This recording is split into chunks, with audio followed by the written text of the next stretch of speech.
तो last episode के and पे हमने देखा था कि मिस जॉन वहां पर आती है और आने के बाद ह्यूमन जनरल जैंग के ऊपर अटैक कर देती है और उसे कहते हैं कि तुम्हें क्या लगा था कि तुम अकेले यहाँ पर सुप्रीम को दबा लोगे। मैं यहाँ पर लेट हो गई, लेकिन इसका मतलब ये नहीं है कि मैं यहाँ पर उनकी मदद करने के लिए नहीं आऊंगी। तो जैंग पीछे की तरफ हटते हैं और कहते हैं कौन कमीना है, किसने मेरे पर अटैक करने की हिम्मत की है। तो स्वॉर्ड सुप्रीम कहते हैं कि नैमकोंग फैमिली की मार्शल आर्ट्स तो वैसे ही बहुत ज़्यादा इंक्रेडिबल है, लेकिन लड़की तुम्हें यहाँ पर यह देखकर मुझे और भी ज़्यादा खुशी होती है कि तुम्हारे जैसी एक लड़की ने यहाँ पर इतनी अचीवमेंट्स को हासिल किया है। नैमकोंग फैमिली की लड़की तुम्हारा बहुत बहुत शुक्रिया। तो मिस जॉन उसे कहती है कि मास्टर प्लीज माफ करिएगा कि मुझे यहाँ पर मॉन्स्टर से फाइट करने में काफी ज्यादा देर हो गई, जिसकी वजह से मैं लेट पहुंची हूँ। अब बताएं कि क्या आप ठीक है। तो मास्टर उसे कहते हैं कि हाँ तुम देख पा रहे हो मेरी बॉडी के ऊपर एक स्क्रैच भी नहीं है, मैं तो बिल्कुल ठीक हूँ। बस ये समझ लो कि थोड़ा सा बुढ़ा हो गया हूँ, जिसकी वजह से मैं अपने स्टेमिना को गैदर नहीं कर पाता, ज्यादा स्टेमिना यूज नहीं कर पा रहा है। इसी वजह से मुझे लगता है कि यहाँ पर मैं हारने वाला था, लेकिन तुम्हारा शुक्रिया जहाँ पर तुम आकर तुमने तुम्हें बहुत ही शॉर्ट पीरियड में इतने सारे डीमंस को मार डाला। ये बात भी वाकई में बहुत सराहने वाली है। लगता है कि बहुत ही जल्दी म्यूरम के नए 10 ग्रेटेस्ट मार्शल मास्टर्स आने वाले हैं, यानी कि न्यू म्यूरम की जो लाइन अप है वो तैयार हो चुकी है। मास्टर जैंग भी जख्मी होने के बाद पीछे खड़े होते हैं और सोच रहे होते हैं कि ये कमीनी अब कहां से आ गई, और साथ ही वो सोच रहे होते हैं कि देखा जाए तो ये लड़की के बारे में कहा जाता है कि ये फ्लावर टेलीपाथ जो कि दूसरों को परसेप्ट कर सकती है,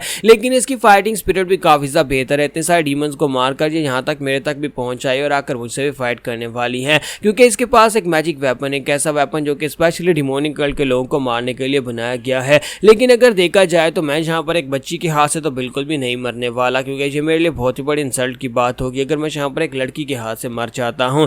तो क्या मुझे यहाँ पर अपनी ओमनीपोटेंस पावर्स को यूज करना चाहिए? तो वो कहता है कि मेरे पास और कोई ऑप्शन नहीं है, मुझे यहाँ पर अपनी पावर्स को यूज करना ही पड़ेगा। दूसरी तरफ से स्वॉर्ड सुप्रीम जो होते हैं वो भी यहाँ पर यही सोच रहे होता है कि मुझे लगता है कि यहाँ पर मैं अपनी एज का तो कुछ नहीं कर सकता, लेकिन खैर मैं यहाँ पर तुम्हें सपोर्ट दे सकता हूँ, तुम फाइट करो, मैं यहाँ पर तुम्हें बैकअप सपोर्ट दूंगा। और इसी के साथ ही उसे कहता है तो लड़की क्या तुम यहाँ पर मेरी हेल्प करना चाहोगी? क्या हम दोनों मिलकर यहाँ पर इस जनरल को मार डाले? तो मिस जॉन कहती है हाँ क्यों नहीं। जबकि दूसरी तरफ से हमारे मास्टर जैंग जो होते हैं वो अभी अपने अंगूठे के ऊपर कट लगाते हैं और कहते हैं कि मुझे लगा नहीं था कि मुझे अपनी ओमनीपोटेंस पावर्स को यूज करना पड़ेगा। तो फाइनली यहाँ पर मैं अपनी पावर्स को यूज करने ही वाला हूँ। अब जबकि मैं अपनी पावर्स को यूज करूंगा तो उसके बाद तुम्हारे जैसे छोटे मोटे कीड़े मकोड़े तो मेरे सामने कुछ भी नहीं कर पाएंगे। जैसे वो अपने आप को डीमन में चेंज करने लगता है, इतनी देर में ऊपर वाले क्लिफ के ऊपर से कुछ नीचे गिरता है। तो वहां पर जब उनके सामने कोई चीज नीचे गिरती है तो सभी लोग रुक जाते हैं और वहां पर उस तरफ देखना शुरू कर देते हैं कि अचानक से नीचे क्या गिरा है। तो स्वॉर्ड सुप्रीम कहते हैं कि लगता है कि लैंडस्लाइडिंग हुई है, ऊपर से कोई पत्थर नीचे की तरफ गिरा है। फिर साथ ही वो साइड के ऊपर देखते हैं वहां पर जहां पर कोई चीज नीचे गिरी होती है।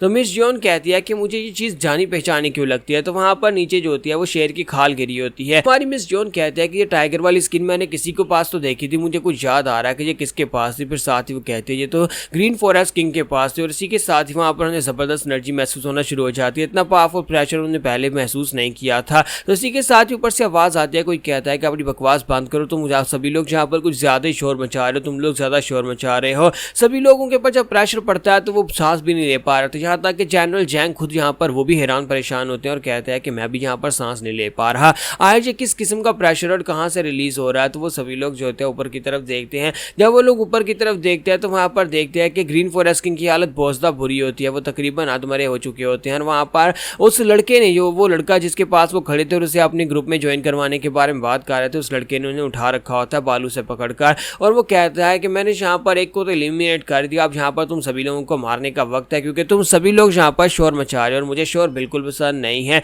सभी लोग ऊपर की तरफ देखकर बहुत ज़्यादा घबरा जाते हैं और कहते हैं कि ये तो ग्रीन फॉरेस्ट किंग है। ग्रीन फॉरेस्ट किंग जो 10 ग्रेटेस्ट मार्शल मास्टर्स में से स्ट्रेंथ टाइप के एक मास्टर हैं, वो इतनी आसानी से यहाँ पर किसी के हाथ से हार कैसे सकते हैं। तो वो ग्रीन फॉरेस्ट किंग को वहाँ पर नीचे फेंकती है। तो रियोशी भागती हुई अपने फादर के पास जाती है, जाकर कहती है फादर क्या आप ठीक हो? लेकिन फादर की हालत बहुत ज़्यादा खराब होती है, पता नहीं शायद वो मर गया या फिर अभी तक जिंदा है, कुछ बताया नहीं गया। लेकिन इसी के साथ ही वो लड़का उनसे कहता है कि सभी लोग चुपचाप यहाँ पर से दफा हो जाओ, अभी भी तुम्हारे पास वक्त है, क्योंकि मैं यहाँ पर तुम सभी लोगों को मारकर अपने हाथ गंदे नहीं करना चाहता, इससे पहले कि मैं तुम सभी लोगों को मार डालूं, जहाँ से दफा हो जाओ। और साथ ही वो इतना पावरफुल प्रेशर रिलीज कर रहा था कि वहाँ पर सभी लोगों के लिए आगे बढ़ पाना मुश्किल हो रहा था, ना वो आगे बढ़ पा रहे थे ना वो पीछे जा पा रहे होते हैं। जबकि हमारे मास्टर स्वॉर्ड किंग जो होते हैं वो कहते हैं कि ऐसा कैसे हो सकता है कि हमारा जो ह्यूमन डिस्ट्रॉइंग डीमन लॉर्ड है वो एक बच्चे से ऐसे हार सकता है, वो एक बच्चे से इस तरह से कैसे हार सकता है? उसकी हालत तो देखो इतनी ज़्यादा खराब हो चुकी है, मुझे कुछ ना कुछ तो करना होगा। लेकिन वो आगे नहीं मूव कर पा रहे। तो जबकि रियोशी जो होती है वो अपनी तलवार उठाती है और कहती है कि तुम्हारी हिम्मत कैसे हुई मेरे डैड को मारने की, मैं अभी तुम्हें दिखाती हूँ कि मैं अपने डैड का बदला लूंगी। और इसी के साथ ही रियोशी तलवार उठाकर अटैक करने के लिए आगे बढ़ने लगती है। जबकि वहाँ पर ब्रदर पोंग जो होता है उसे कहता है कि रुक जाओ, शांत हो जाओ, तुम्हें आगे नहीं जाना चाहिए। लेकिन रियोशी क्योंकि उसके फादर की हालत खराब है तो वो तो उसका बदला लेने के लिए आगे बढ़ेगी ही। तो जैसे ही वो थोड़ा सा आगे बढ़ती है, इसी के साथ ही वहाँ पर दिखाते हैं कि वो लड़का जो होता है उसे कहता है क्या तुम्हें लगता है कि तुम यहाँ पर मेरे करीब भी पहुंच पाओगी। और इसी के साथ ही वो लड़का जो होता है वहाँ पर उसे पंच मारता है, जिसकी वजह से हमारी रियोशी जख्मी होकर ऊपर से नीचे गिर जाती है। उसके गिरने के बाद ब्रदर पोंग उसे कैच करता है और उसे नीचे गिरने से बचाता है और उसे कहता है कि मैंने तुम्हें कहा भी था कि आगे मत बढ़ो, शांत रहने में भलाई है, तुम आगे क्यों गई। और वो भी जख्मी हालत में ग्राउंड के ऊपर गिर जाती है और सोच रही होती है कि ब्रदर पोंग ठीक कह रहा है कि मैं यहाँ पर गुस्से से काम नहीं ले सकती, क्योंकि वो बंदा जो भी है वो बहुत ज़्यादा स्ट्रॉन्गर है। अगर उसने फादर को हरा दिया तो फिर मैं उसके सामने क्या ही कर पाऊंगी, लेकिन यहाँ पर मुझे बदला लेना है, मुझे अपने डैड का बदला लेना है। तो ब्रदर जैंग जो था वो भी यहाँ पर उस लड़के की तरफ देख रहा होता है और कहता है ये लड़का तो हमारे सेक्टर लीडर का सर्वेंट है, सेक्टर लीडर इसे अपने साथ लेकर आए थे और तब से यहाँ पर हमारे टेंपल के अंदर ही है, हर वक्त वहाँ पर खेलता रहता है, यानी अपनी मर्जी करता है, कोई से तंग नहीं करता।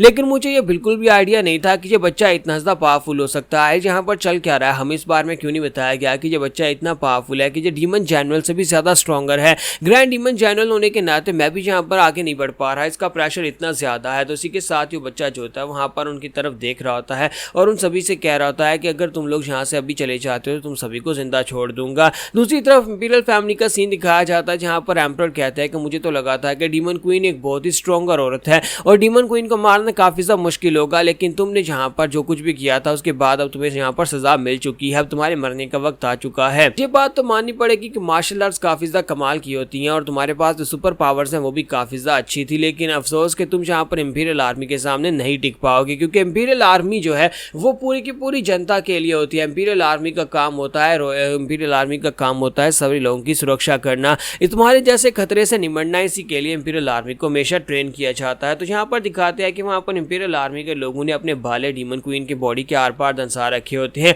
और डीमन क्वीन की हालत इतनी खराब होती है कि बस वहाँ पर वो सांसें ले रही होती है और वो कहती है कि तुम्हें क्या लगता है कि तुम यहाँ पर मुझे इतना मार डालोगे और हमारा डिमोनिक कल्ट खत्म हो जाएगा। ऐसा सोचना मत, क्योंकि डिमोनिक कल्ट कभी खत्म नहीं होगा। तो डीमन क्वीन उसे कहती है कि मैं यहाँ पर तुम्हारे सारे के सारी इंपीरियल आर्मी को सिर्फ आर्म सोल्जर समझ रही थी, क्योंकि ये सारे मार्शल आर्टिस्ट भी नहीं है, इसी वजह से मुझे लगा था कि ये सारे कीड़े मकोड़ों के बराबर हैं। लेकिन इंपीरियल आर्मी को कमजोर समझना ये मेरी सबसे बड़ी भूल थी, क्योंकि इंपीरियल आर्मी के अंदर भी काफी सारे सोल्जर्स हैं जो कि यहाँ पर मेरे जैसी डीमन क्वीन को भी मार सकते हैं। तो डीमन क्वीन उसे कहती है कि एम्परर मुझे एक बात तो बताओ कि क्या तुम यहाँ पर मुझे मारकर खुद सेफ रह पाओगे? अगर तुमने मुझे मार डाला तो फिर तुम्हें भी यहाँ पर मरना पड़ेगा, तुमने इस बारे में सोचा है? तो एम्परर से कहता है मुझे इस बात से फर्क नहीं पड़ता, लेकिन मैंने यहाँ पर तुम्हारी वजह से जो कुछ भी देखा है मुझे लगता है कि वो सब कुछ गलत है और इसी वजह से अपनी जनता के लिए मैं यहाँ पर तुम्हें मारना चाहता हूँ। अपनी जनता के लिए मुझे ये करना ही पड़ेगा। और इसी के साथ एक और सोल्जर आगे बढ़ता है और आकर अपना भाला उसकी बॉडी के अंदर दंसा देता है और उसे कहता है कि आप जल्दी से मर जाओ कमीनी कहीं की।